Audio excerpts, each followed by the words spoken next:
Mundo.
La presidenta de la Argentina, Cristina Fernández, ha defendido a su jefe de gabinete, Aníbal Fernández, en cadena nacional.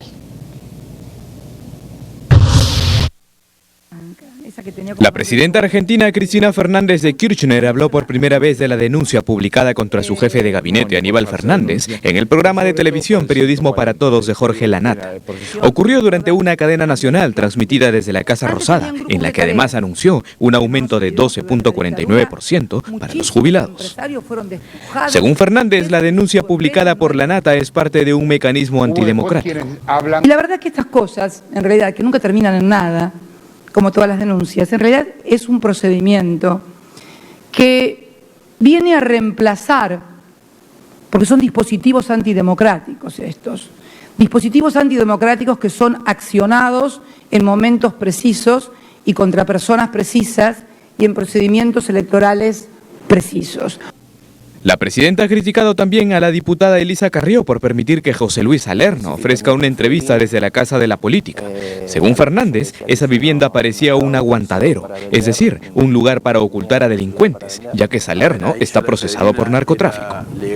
Por su parte, el precandidato Julián Domínguez, que compite internamente con Aníbal Fernández para postular a la gobernación de Buenos Aires, señaló que las denuncias contra el jefe de gabinete afecta al conjunto y solo beneficia a los candidatos de la oposición, asegurando que son operaciones basura. Se ha tomado algunos días la presidenta de la Argentina para salir a declarar sobre esta denuncia hecha por el programa del periodista Jorge Lanata el domingo en su programa Periodismo para Todos. Han habido otras reacciones de otros políticos, pero finalmente ella se ha pronunciado, lo ha defendido, ha acusado a este programa y a sectores que se oponen al oficialismo y los ha comparado. Acá no vimos esa parte, pero ha dicho grupos de tarea, que es el término que se usaba para los grupos que perseguían opositores en la época de la dictadura argentina. Y bueno, ya sabemos con los resultados de los desaparecidos y muertos que hubo, ¿no? Entonces está dándole esa connotación dentro de su discurso Cristina Fernández, y cuando solo faltan, estamos miércoles, el domingo son las elecciones primarias. Sí, así es. Primero una observación, ¿no? Llama siempre la atención este sistema de las cadenas nacionales. Lo usa mucho. Que lo usa mucho, o sea, la gente está viendo su programa y de repente lo interrumpen para pasar, no un comunicado, digamos, oficial sobre algo, sino un tema político, ¿no? Sí. Es bastante curioso y, y cuestionado, ¿no? Sumamente cuestionado, porque también se ve en Venezuela, o sea, es apoderarse de, digamos, del espacio para transmitir finalmente una cuestión partidaria, ¿no? No es un tema oficial, ¿no? A días de las elecciones. Y además, efectivamente, cuando están las elecciones encima, ¿no?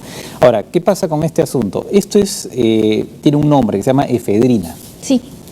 Efedrina, que se hizo famoso en el año 94 en el Mundial de Estados Unidos, porque Maradona fue suspendido porque había consumido efedrina, que es para la congestión nasal, ¿no? Pero está prohibido en todo caso.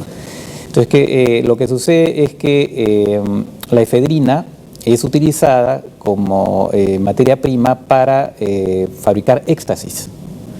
Entonces, todo esto viene a cuento porque en un momento dado Argentina de repente, hace unos años, comenzó a importar de manera masiva la efedrina. Después de que en México, porque sabían de que se utilizaba para la fabricación de éxtasis, en el año 2005 dijo no importamos más efedrina. Y de repente Argentina comenzó a importar un montón. En ese momento era ministro del Interior justamente Aníbal Fernández, ¿no? Entonces se produjo un asesinato, triple asesinato en el año 2008. En 2008 se produjo un triple asesinato, un ajuste de cuentas en el mundo del éxtasis, ¿no? Y se hablaba entonces de un tal, una persona alto funcionario del gobierno argentino que daba protección a estos traficantes, al que le llamaban la Morsa.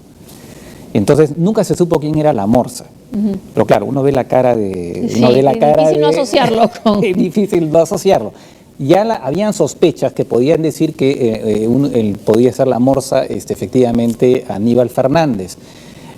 Curiosamente, cuando una senadora argentina planteó un proyecto de ley para prohibir la importación de efedrina,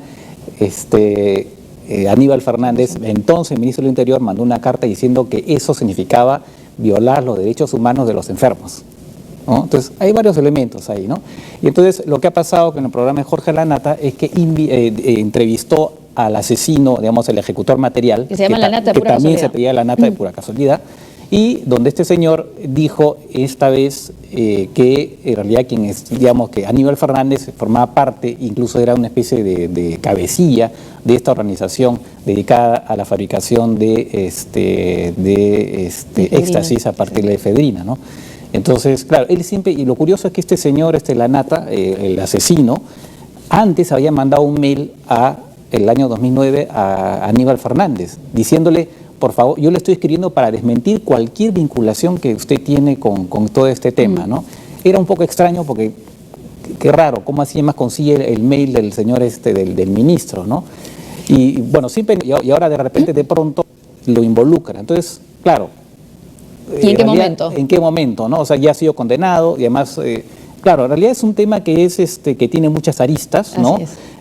No se puede asegurar nada, pero claro, uno se pone a sospechar, en fin, y además, efectivamente, en este momento electoral, que además genera, como se ha dicho en el reportaje, una división interna en el peronismo en Buenos exacto, Aires, o sea, una especie de ajuste de cuentas político, ¿no? Entre los dos candidatos. Y el propio Aníbal Fernández se refirió, sin mencionarlos, a sus rivales dentro del peronismo, a decir, por favor, no le compren drogas a los trans, o sea, como diciendo, ustedes son unos consumidores de drogas, ¿no? Claro, Cristina Fernández tiene que lidiar no solamente con las acusaciones contra su jefe de gabinete y su candidato, uno de sus candidatos a la gobernación de la provincia de Buenos Aires, sino también con divisiones internas. Exactamente. Con miras a las elecciones de este domingo, que como comentábamos también en estos días, son unas elecciones cruciales, porque además de elegir dentro de las agrupaciones políticas, son obligatorias, e incluso cuando hay un solo candidato, como es el caso de Daniel Scioli, para la presidencia de la República por el grupo de Cristina Kirchner, Frente para la Victoria. Incluso en ese caso hay elecciones. Sí, es un mecanismo que ha sido instituido en Argentina que se llama las PASO, ¿no? O sea, son las siglas. Obligatorias, son obligatorias, ¿no? Simultáneas. Así es. Entonces,